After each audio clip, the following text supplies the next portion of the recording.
为人间甄选啤酒，本节目由匠心营造啤酒赞助播出。本节目由轻松洁净健康美的清净新厨房赞助播出。本节目由老油坊的香胡姬花古法花生油赞助播出。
这是生命初始的形态，既娇弱又充满能量，正如天地混沌未开。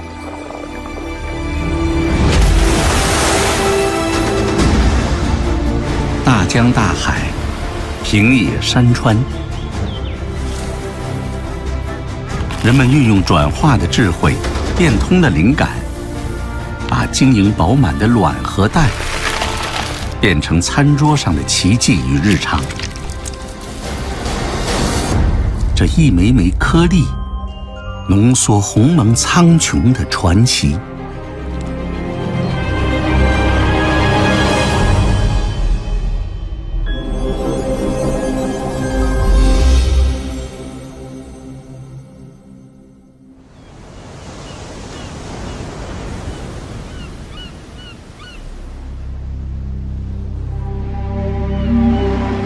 4月，天气转暖，阿拉斯加漫长的冬季终于过去，海洋中出现更多生命迹象。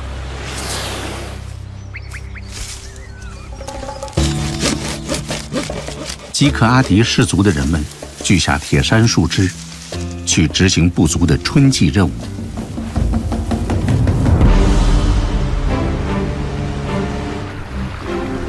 lot of seagulls over there.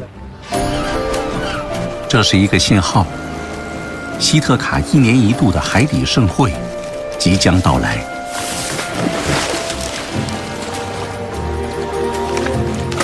铁杉树枝沉入海底，静静等待。古老的生命能量即将附着于此。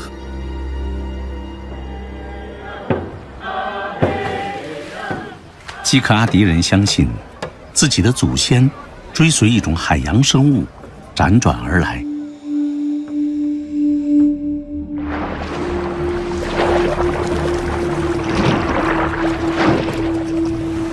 数以亿计的飞鱼如约而至，在附近海域集结产卵。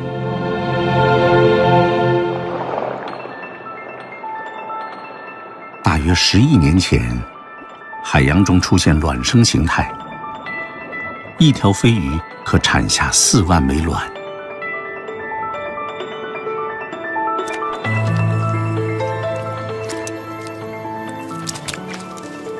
温水浸烫，原味食用。脆实的牙感过后，口腔中弥漫的只有大海的味道。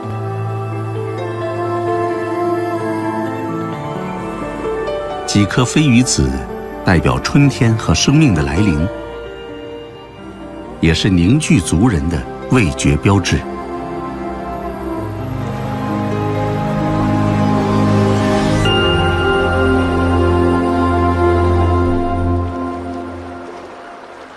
飞鱼繁殖季，海面布满旺盛的生命讯息，大海的景观也为之改变。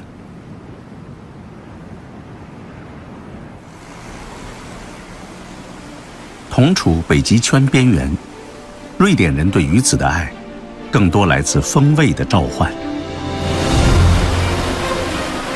瑞典卡利克斯，河流与海洋交汇，造就全球最大的咸淡水群岛。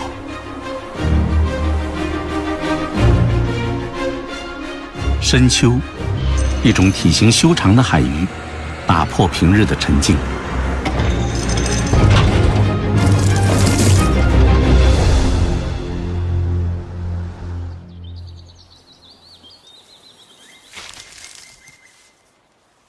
萨莉与丈夫居住在小岛上，地处偏远，家里很少有客人造访。Orkar du hela hinken Elsa?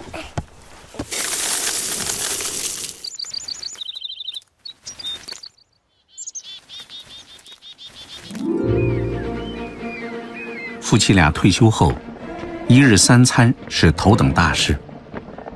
烹饪所需的食材，大多需要亲力亲为。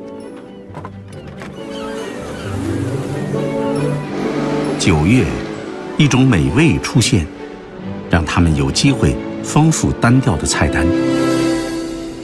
Jo, men vart är andra kastet?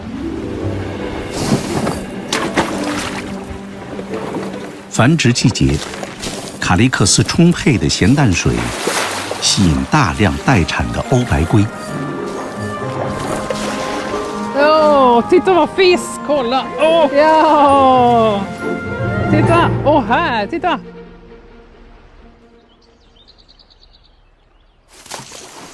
这里海水含盐量极低，所孕育的欧白鲑鱼子有近乎透明的橘黄色泽。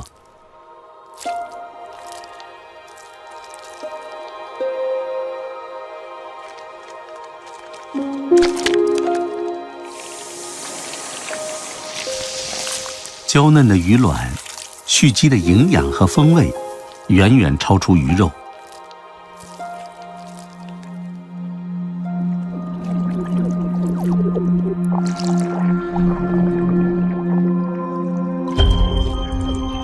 鱼子含有大量游离氨基酸，盐的参与让鲜味更加出色。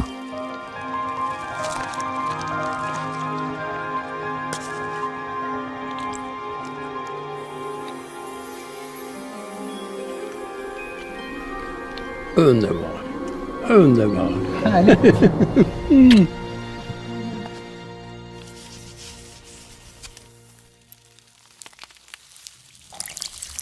全球鲜食鱼子的族群，大都只用简单的方式料理。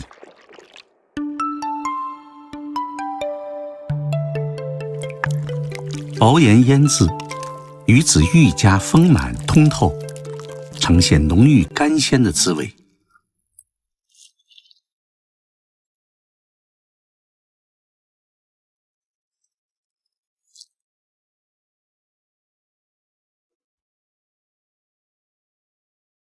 不过，卡利克斯鱼子更为独特，以清爽淡雅著称。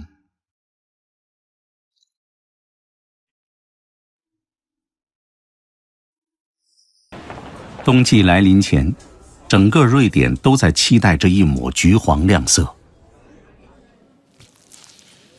单独食用已是珍馐，厨师们还要锦上添花。无论烹饪技法如何混搭，一勺咸鲜的鱼子酱，不是雕琢，却总能光彩夺目。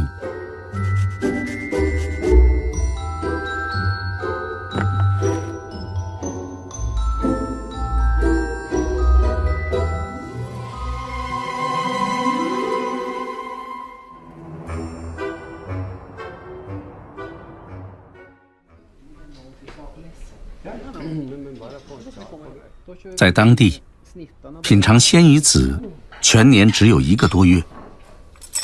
邀约挚友，没有比这更充足的理由。Hallå, välkommen! Det kan du säga då.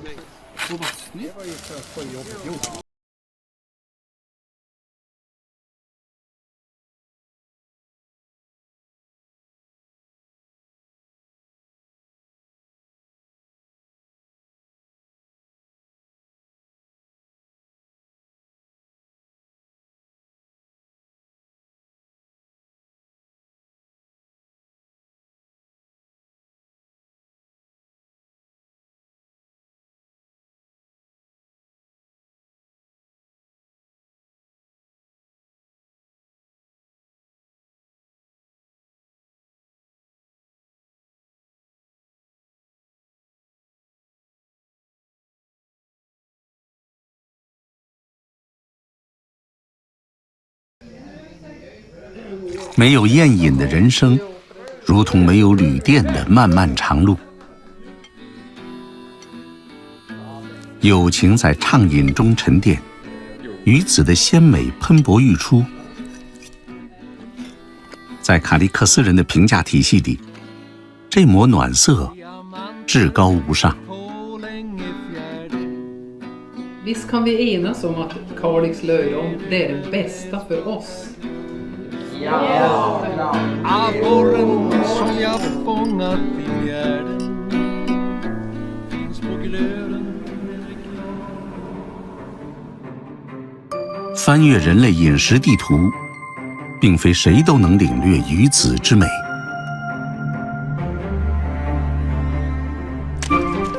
但另一种颗粒却跨越地域和习俗，成为这个地球上消耗数量最多的食物。仅仅是鸡蛋，全球一天大约要吃掉25亿枚。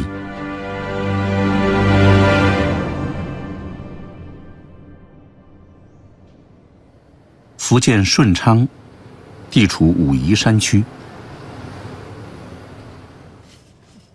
凌晨4点，小城还未苏醒，何丹华夫妇已经开始忙碌。5年来，夫妻2人凭借独特的手艺，在县城这个丁字路口谋生。吃早餐吗？进来做灌蛋拌面、饼肉、牛肉粉、牛肉面、拌酥面。要吃灌蛋吗？里面做啊。拌面来1碗，好的。县城不大，想吸引人们消费，得有点名堂。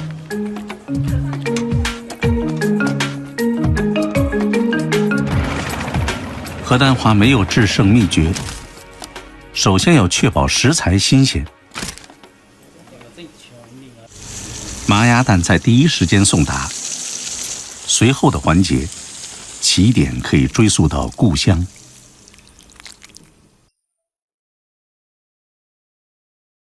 故乡是我们抵达这个世界深处的一个起点。下墩村是何丹华出生地，高山环绕中，它像一座孤岛。一些时间久远的食物在这里还能找到遗存。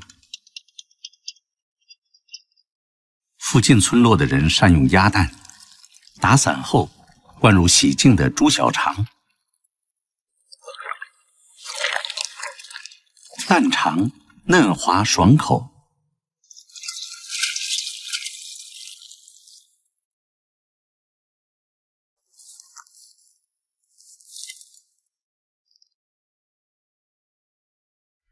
鸭蛋既能充任馅料，也可以担当皮囊，这就是何丹华贴身携带的看家绝活。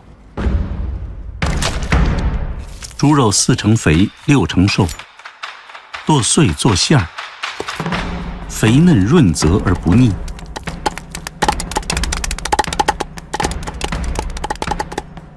野生红菇泡发，切成碎丁，平添几抹山林清香。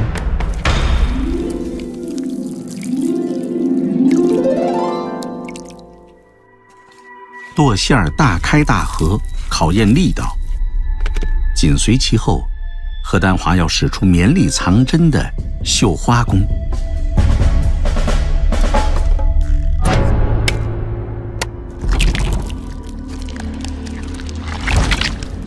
必须用当天的鸭蛋，蛋清包裹的蛋黄有一个不易察觉的小小孔眼。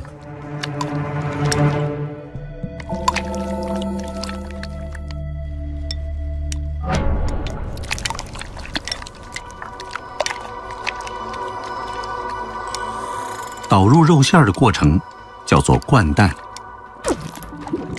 一枚合格的灌蛋必须馅料够足，而蛋黄不破。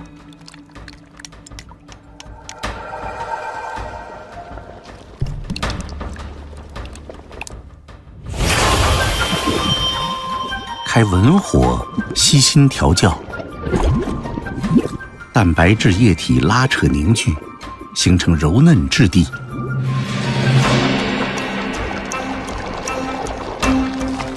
水温缓慢升高，蛋黄与肉馅儿逐渐熟透。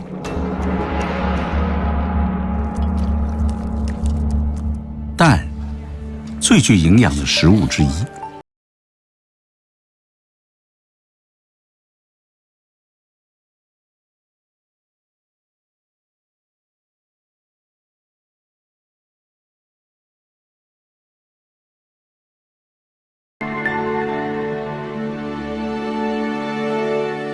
与灌蛋不谋而合，又截然相反的样本，掌握在英国人手中。鸡蛋煮到半熟，裹上厚厚的肉馅儿，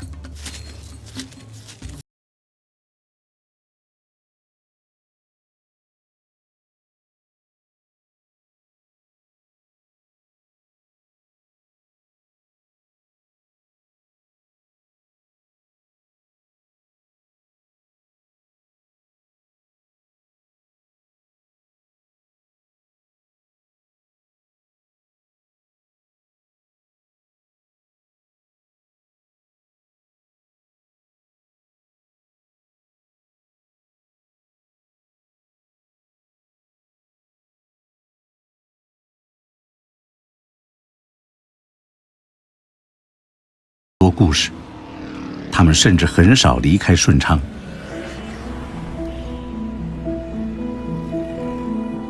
一天工作18个小时，一年只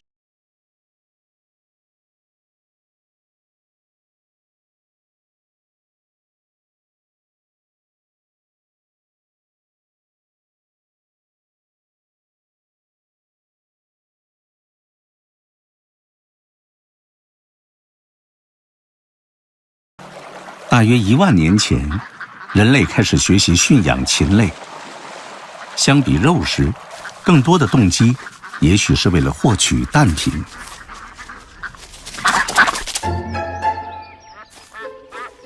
4岁的可乐与姐姐可可总是乐意做外公的帮手。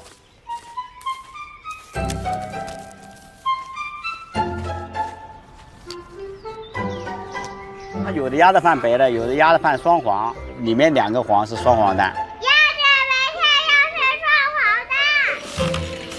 父母在外地工作，姐妹俩一直在外公外婆身边生活。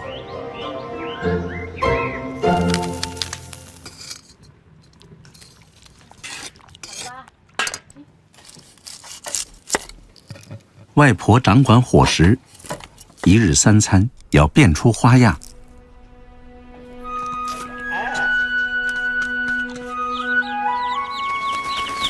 清明过后，昼长日暖，麻鸭蛋不易保存。外公外婆要对他们进行一番点化。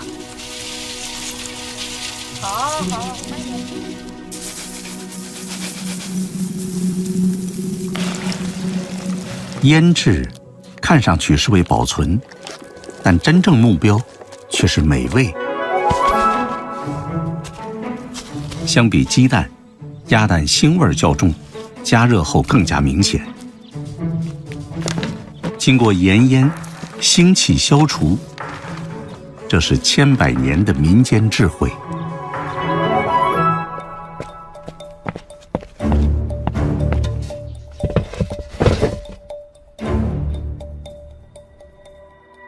陶罐中正上演一场缓慢而奇妙的转化。盐抑制霉菌生长，分解的离子穿越蛋壳上的细小孔隙，蛋黄逐渐凝固。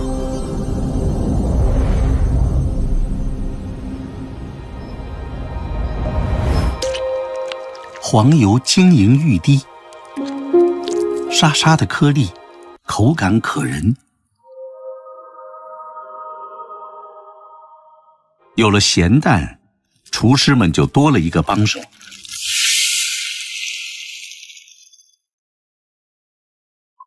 无论冷食热炒，还是汤羹甜点，咸蛋黄的每次参与，都能为食物增添特别的风采。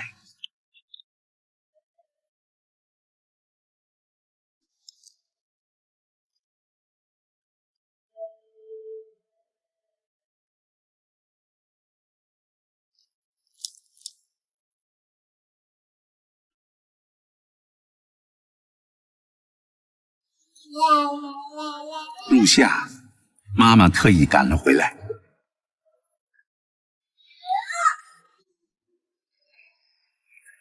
端午节将至，按照中国传统，有一种食物必须在这时候出现。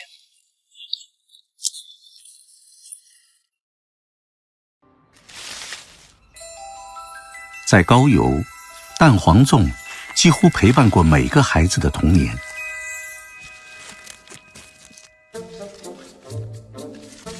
糯米在芦苇叶里打底，放入整颗蛋黄。谷物的朴素，植物的清新，彰显蛋黄的浓郁和厚重。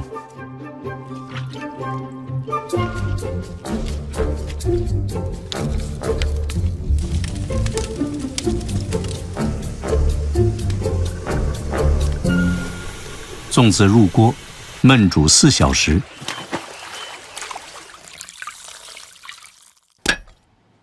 按照当地习俗，端午节的餐桌上要有12道跟红色相关的食物，俗称12红。哇，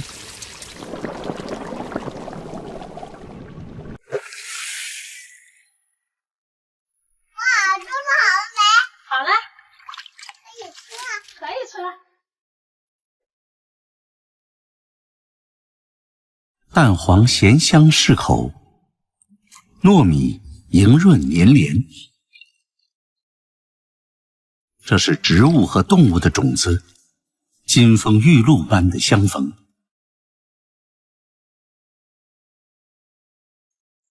外婆放在食物里的还有朴素的祈愿：日子红火，家人齐整。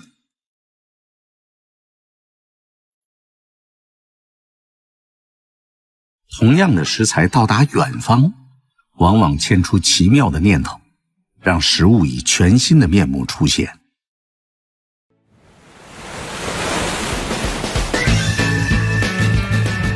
美国洛杉矶，包容和多元是这座城市的底色。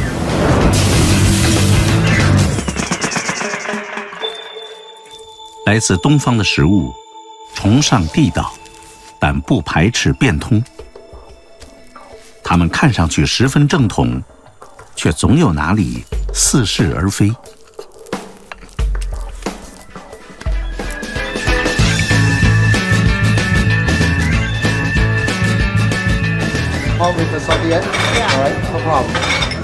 艾德里安出生在美国，有1/4的中国血统。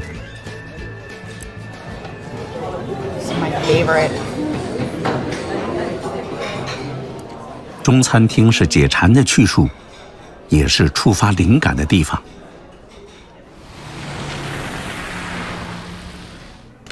艾德里安的梦想安置在街角的冰淇淋店。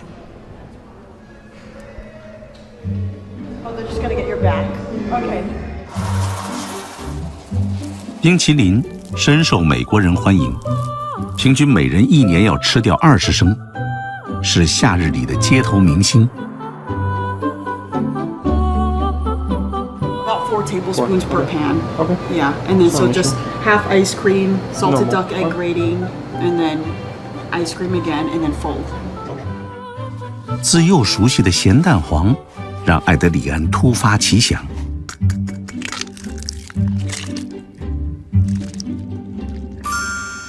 世上任何东西都有权利诞生，就连一个想法也不例外。去除蛋壳蛋清，只保留蛋黄，用盐完全覆盖，加速蜕变，比带壳腌制更为直接。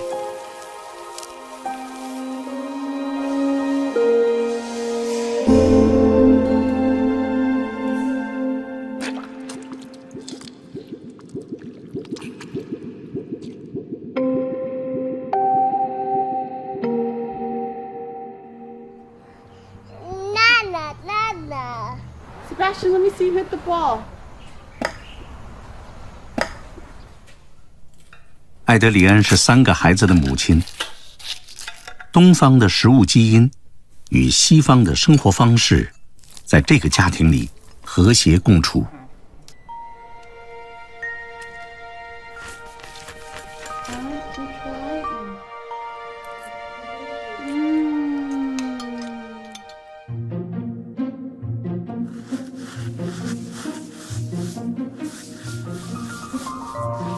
鸭蛋黄有太阳的形状和色彩。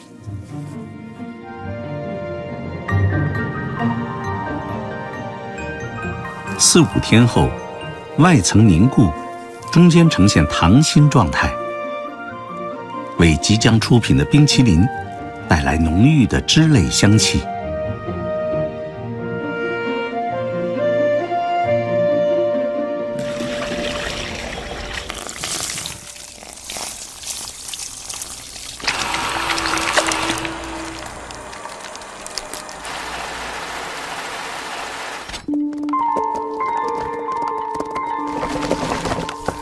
腌制10天的蛋黄，产生类似奶酪的馥郁滋味。磨碎后，与冰淇淋充分混合，甜与咸，丝滑与颗粒，取得微妙的平衡。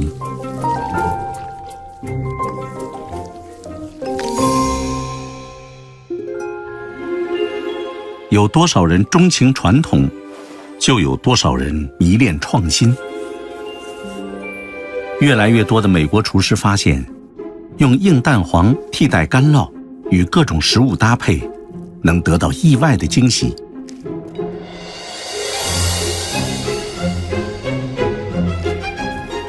一次次创新，让食物不停游走，一路精彩。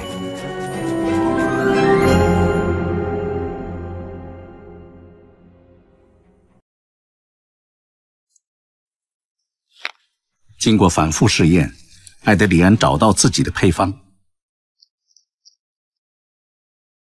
凝结阳光的精华，融入冰雪的温度。东方古老智慧与西方现代工艺一见倾心，仿佛隔世的久别重逢。I know it's ice cream and it's cold, but somehow it tastes warm.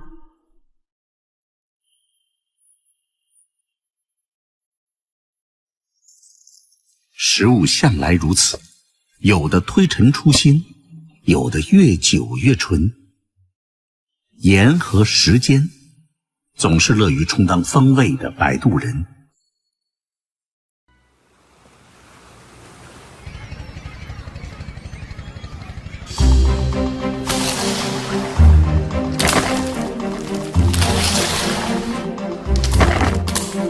12月，台湾嘉义渔港，又一批新鲜渔货抵达。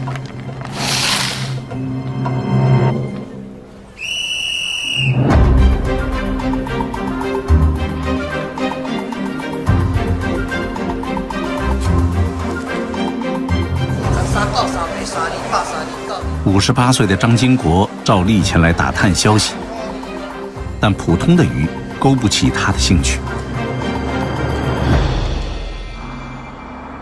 冬至前后出现的一种特殊海产，让他高度紧张。凌晨，数千公斤乌鱼到港，这是他的真正目标。乌鱼又名鲻鱼，在中国沿海广泛分布。入冬，大量乌鱼洄游到台湾海峡。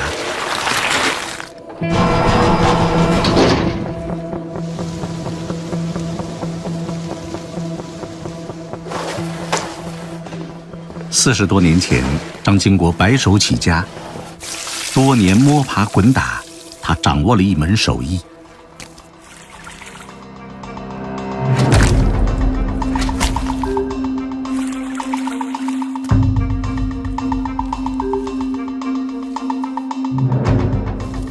成熟的乌鱼硕大肥美，体内的鱼卵，当地人称为乌鱼子。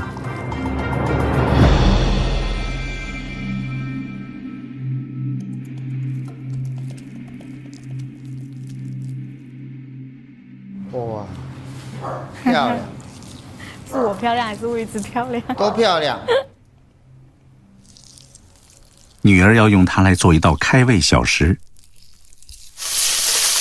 洋葱、大蒜、瑶柱爆香，加入乌鱼子同烩。要可以可以，这样这样这样可以了，很香。乌鱼子酱，甜咸互济，肥鱼鲜香。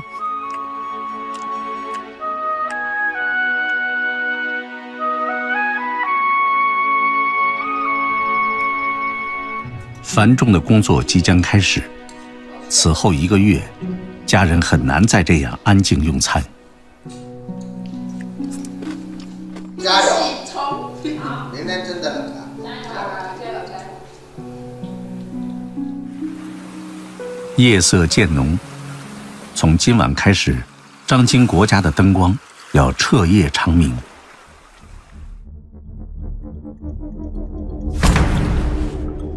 嘉义的冬天，气温高于20摄氏度，新鲜乌鱼子极易变质，既要争分夺秒，又得控制力道，确保品相完整。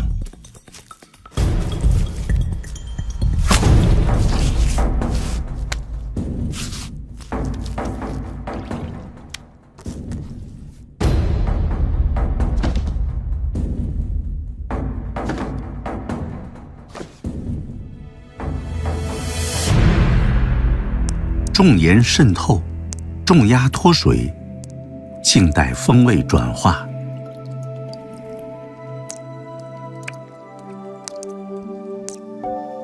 乌鱼子的美味需要缓慢生成。向北1000公里，一种淡水至鲜，却稍纵即逝。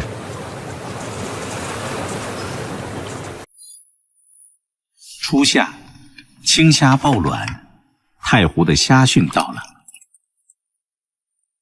苏州人挑剔的味蕾将迎来久违的满足。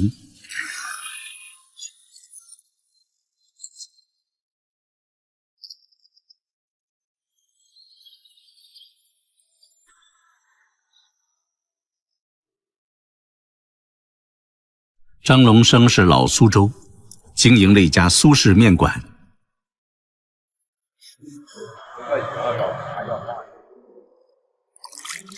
苏式面的浇头是随时节变换的风景，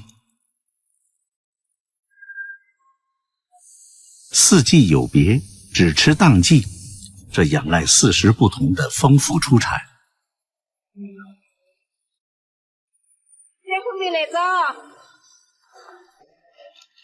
小满前后，苏州人把期待留给与三虾面的短暂相会。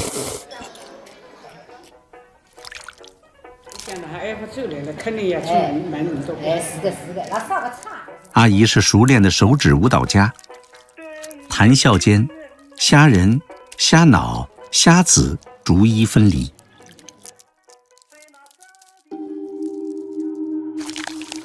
虾子内含有大量谷氨酸，所谓至鲜，由此而来。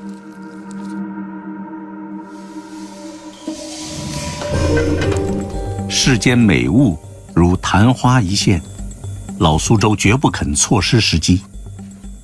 小火干锅，几滴绍兴老酒，3个小时的翻炒。除了刺绣，也许只有制作虾子，更能让苏州人甘于付出他们的精细和耐心。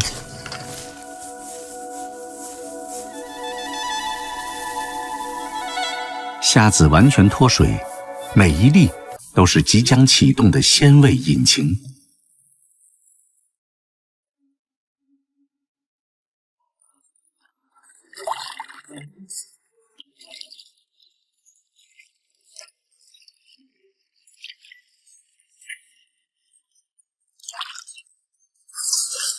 虾仁脆嫩，虾脑醇厚，虾子咸鲜。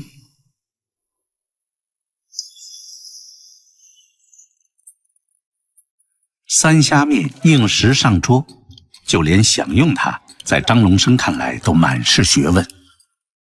只能认得面，不能迷得人。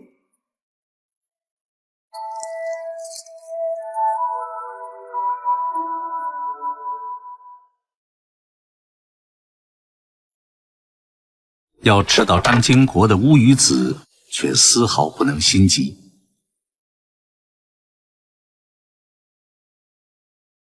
太平洋的风持续吹拂，不断翻动，使水分均衡挥发，氨基酸、脂肪和糖浓缩褐变，焕发诱人色泽。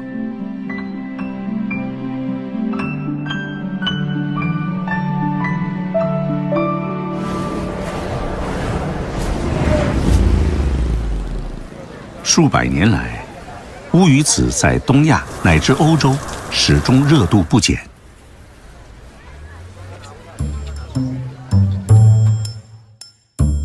它富含长链蜡质，口感奇特，味道如火腿般厚重，更多几分甘鲜与咸香。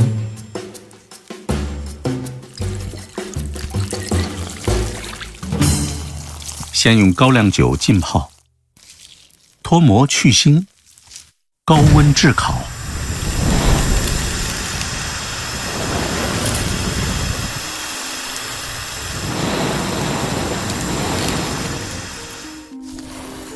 外层干爽焦香，内里依然软糯粘牙。与蒜苗、白萝卜同时入口，脆与韧，辛与鲜杂糅，滋味令人神魂颠倒。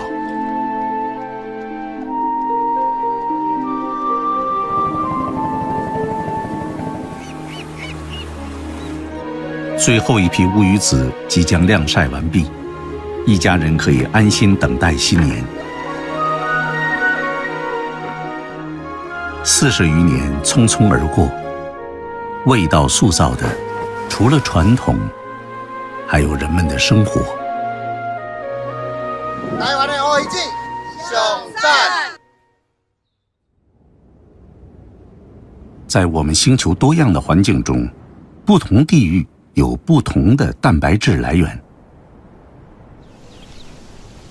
阿克托潘边缘的热带荒野，干旱四季如一。在这里，只有观察天空，才能知道季节的变化。5月，爱德华多兄弟头顶酷热，在龙舌兰根部不断搜寻。一种蚂蚁蛋，稀少昂贵，每年只出现2个月，能给兄弟俩带来不错的收入。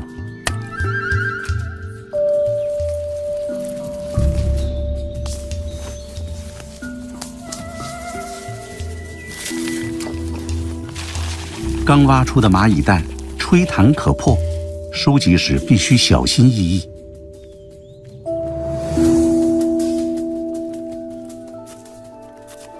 生吃，味道混合了黄油、杏仁儿，并伴有轻微的刺激性气息。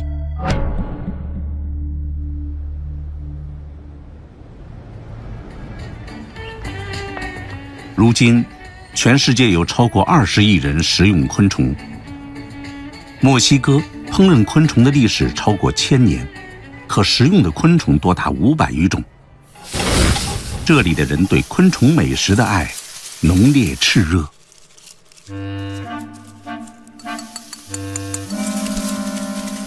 被称为伊斯卡莫的蚂蚁蛋是昆虫美食中的佼佼者。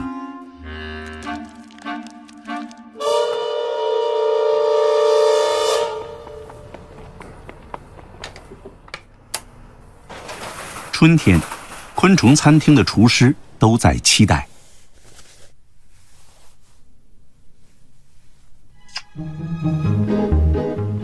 诺拉在镇上经营一家本地特色餐厅，店中菜式大都来自母亲的配方。Ella todo lo que hacía lo hacía con pasión, con amor. Obviamente yo no lo voy a hacer como ella lo hacía, pero trato de que quede como ella lo hacía.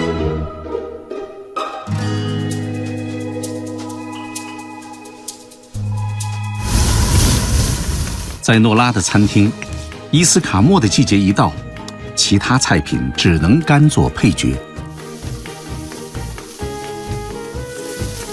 使用大量黄油、鸭脚草、洋葱与蚂蚁蛋合炒。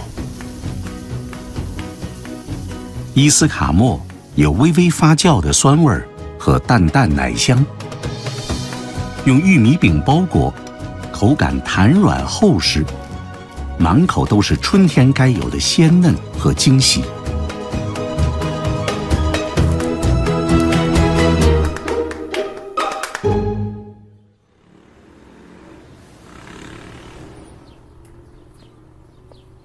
周三，诺拉照例休息。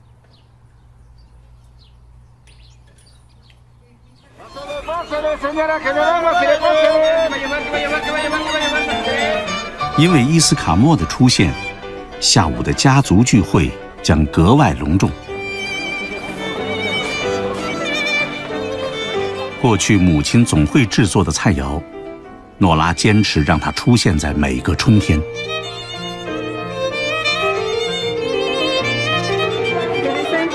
¿Cómo estás? Hola. Y amigo del señor, creo que es pariente suyo. Más o menos conocido. Medio conocido. Ándele. Somos vecinos de cama. Ándele.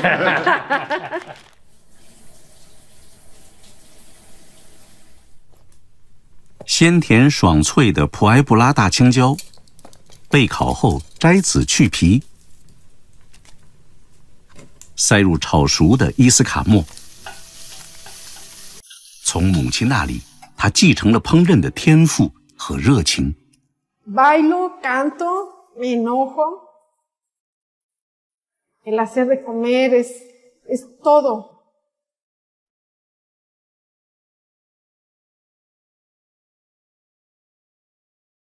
人生的喜怒哀乐，恰如菜肴中的苦辣酸甜。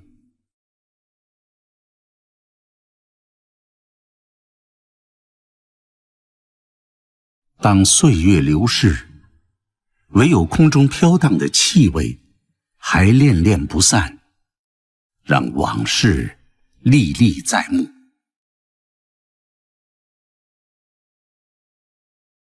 Caviar mexicano, tradición mexicana.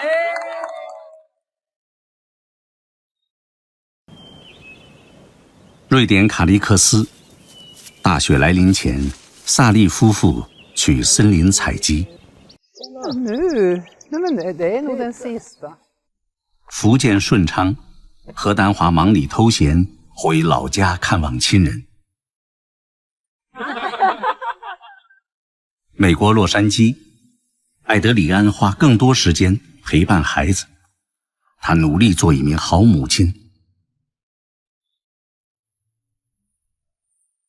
小小颗粒，无尽苍穹，能装点淡饭粗茶，也可做席上之珍。